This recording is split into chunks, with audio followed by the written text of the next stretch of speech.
Eagles mandatory minicamp is in the rear view, and we have a new list of Eagles cut candidates to get to on today's Philadelphia Eagles. Now, players who are in danger of not making the roster going into training camp. First, have you subscribed to the channel? If you haven't, make sure you do so right now because this is your home and this is the go-to spot for Eagles coverage right here on YouTube. And this is everything that we provide and more.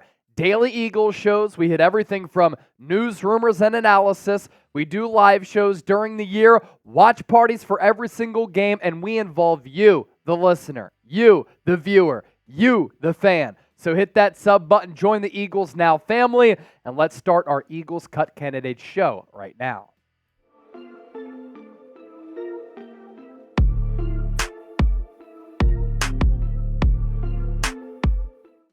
All right, let's do this thing. You're watching Philadelphia Eagles Now by Chat Sports. I'm Chase Sr. Hope all of you out there had a great weekend and your weeks are off to a phenomenal start. Eagles cut candidates on the docket for today, just to look at who is firmly on the roster bubble after 3 days of mandatory minicamp last week. New cut candidate number 1 is tight end Albert Okwuegbunam. The tight end number 2 battle behind Dallas Goedert is going to be an interesting one throughout training camp and throughout the preseason. And as of right now, it's still up for grabs, right? And Albert O could still claim that spot. Really athletic pass catcher who's not much of a blocker by any means. Sometimes I wish that he'd use his body a little bit more as far as physicality, but there's no question that he's very gifted. But during the spring, OTAs and the mandatory minicamp, it was not Albert O who really turned heads, who really emerged as the top backup tight end behind Dallas Goedert, who's one of the best all-around tight ends in the game. Instead, it was Grant Calcaterra who had himself a really good spring, and he really did perform well. With Albert O, the issue is never the size, pass-catching ability. He moves very gracefully. He's just never been able to put it together. And on top of that, can't really block all that well. Has a little bit of an injury history. Did have to miss the third mandatory minicamp practice, and you're just waiting for him to put it together so that he can live up to the potential that he has. Because at Mizzou, at moments with the Denver Broncos, you've certainly seen it. But at the NFL level, glimpses sometimes are not enough. Now, Philadelphia is clearly intrigued by the player in Albert Okwuegbunam, which is why they decided to bring him back in free agency. But last year, when they traded for him in that move with the Broncos, he was a healthy scratch for much of the year, was then active for 4 games, and then was put on season-ending IR. And you can really trust CJ Uzomah as a veteran. He can block. With the Eagles, you can't really trust a player who can't block, is an inconsistent pass catcher, sometimes suffers from drops like he did throughout minicamp. They made him a healthy scratch, had 1 target last year, but Uzomah's been there, done that. He might not be the athlete, and is not the athlete of Albert O, but he's more reliable. And at the NFL level, at the corporate level, sometimes being reliable can allow you to win out as an individual. Cut candidate number 2. We go to the defensive secondary and specifically slot nickel corner, which is where Tyler Hall resides. The Eagles did sign him after they released Avonte Maddox. They let go of Maddox mostly because of cap reasons and because he suffered a lot of injuries over the last couple of years and he wasn't worth the price tag at the injury rate. So at that time, you thought, well, if Maddox leaves, Tyler Hall could have an opportunity to get some reps at slot nickel. But then you look at what transpired during mandatory minicamp. Avonte Maddox got first-team reps inside. And then Cooper DeJean got first-team reps inside. And as you look ahead, Darius Slay is going to start. Who's going to start opposite of him? Will it be Quinion Mitchell? Will it be Kelee Ringo? If it's not one of those players who starts on the outside, does the other start on the inside? I doubt it, but you at least have to think about that. But also, Philadelphia was willing to play James Bradberry at nickel corner. So Tyler Hall, just because this roster is really deep at the cornerback position, it might be a numbers game for him. Where does he fit in?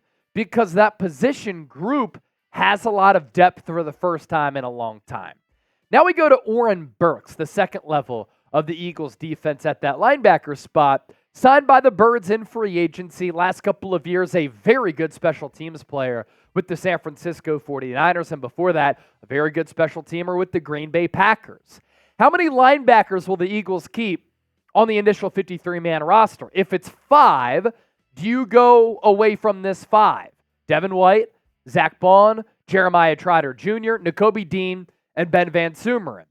The shoo-ins to make the team, you would imagine, are the first 4. And then that 5th linebacker spot is between Van Sumeren, who can contribute on special teams, is very cheap, and then Oren Burks, who is also a special teamer and has some experience filling in as a coverage linebacker.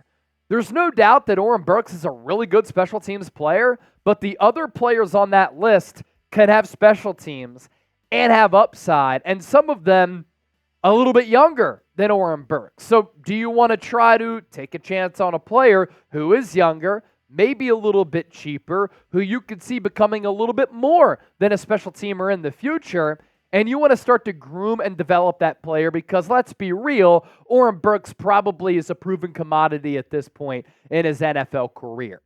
Limited sample size for when he did play off-ball coverage linebacker for the Niners last year in the Super Bowl was not a great look for him or that Niners defense. Dre Greenlaw popped his Achilles going onto the field after a punt. Wild injury. Oren Burks comes in, and the Chiefs took notice right away. They targeted him 9 times. Oren Burks in coverage gave up 9 catches, a touchdown, a passer rating allowed when targeted of 134.7, and a Pro Football Focus grade of 32.1. We have seen Vic Fangio be able to maximize linebackers. Could he do that with Oren Burks? For sure. But again, when you're kind of deep at other positions like the Eagles are, you have to make some of these difficult roster cuts, and some good players are not going to make this team, but they can latch on with other squads. If the Eagles were to cut Oren Burks, it would be an $875,000 dead cap hit charge, which isn't the end of the world. It's less than $1 million, so it certainly is feasible. What do you think? Which Eagle is in the biggest danger of not making the team coming out of mandatory minicamp and as we look ahead to training camp? Let me know. Drop me a name or names down below in the comment section. This Brotherly Shove shirt continues to be on sale. Phenomenal deal. Limited time only. That's what our friends at Fanatics told us. And right now, you use that link down below, chatsports.com/brotherlyshove. You can get this shirt for just $22. I got one myself. It's one that I like to wear hanging out, supporting the Birds, going on a run. Can wear it on air here if it doesn't blend in with the green screen. But it's the most efficient, most dominant play in football, and it's ours, the Brotherly Shove. Chatsports.com/brotherlyshove. I've switched up our cut candidate videos over the last few weeks, last few months, and I put different players on the list a lot. I am going to continue to have James Bradberry on this list, though, because you now have Keely Ringo, young player, Quinion Mitchell, young player, Cooper DeJean, young player, who all turn heads throughout OTAs and minicamp. I'm high on Eli Ricks.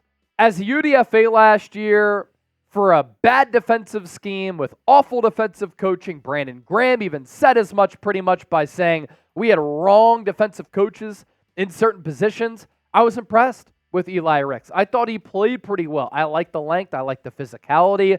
I like the size. I like the swagger, the confidence, the aggressiveness he has. We saw what he was able to do in the preseason where he played really, really well. And then at moments in the regular season, I thought Eli Ricks really held his own. I mean, there were moments where he was guarding Tyreek Hill against the Miami Dolphins, and he was able to hold his own against really good wide receivers. So the point in saying that is that when you have Ringo, Mitchell, DeJean, Eli Ricks, do you want to keep a washed, older corner who's coming off a disastrous year last year? And when you think about it, it's not like cutting him would be the end of the world as far as the financial capital here. If he was a pre-June 1 cut, would have been $15.1 million in dead money. Way too much for Philadelphia. They would have saved $10.8.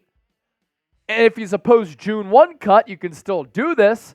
You still have to eat $4.3 million in dead money, and you don't have any cap savings. But look, either way, that guaranteed option due in 2024 of $9.64 million, you can also spread out the remaining years of his contract to make that a little bit easier for yourselves. But the Eagles have a lot of cap space. And why have a player on the team who's not going to play, who is going to stand in the way of player development, who can't even contribute for you? If he's not going to contribute, go with somebody else and groom and develop that young player. Eagles cut candidate number 5, Moro Ojomo, the draft pick from the 2023 draft, 7th round for Philadelphia. I'm actually kind of a believer in the player. I think that he could bring something to the table on an NFL roster. Will it be with Philadelphia's roster? We will certainly see. I'm just wondering, with Vic Fangio going more toward a 3-4 and Moro Ojomo being an interior defensive lineman, will the change in scheme hurt him because of his lack of size at 6'3", 291 pounds? Are you going to use him as a defensive end in the 3-4 front? Can you still find a spot for him as part of that interior defensive line when you have players like Jalen Carter, Jordan Davis, and Milton Williams, who are all really good? And the point in the scheme and pointing that out is that the Eagles might want to carry some type of quote-unquote nose tackle as a part of this 3-4 defense. And does Marlon Tupuoletu become that nose tackle who's a lot beefier and a lot bigger than a player like Moro Ojomo?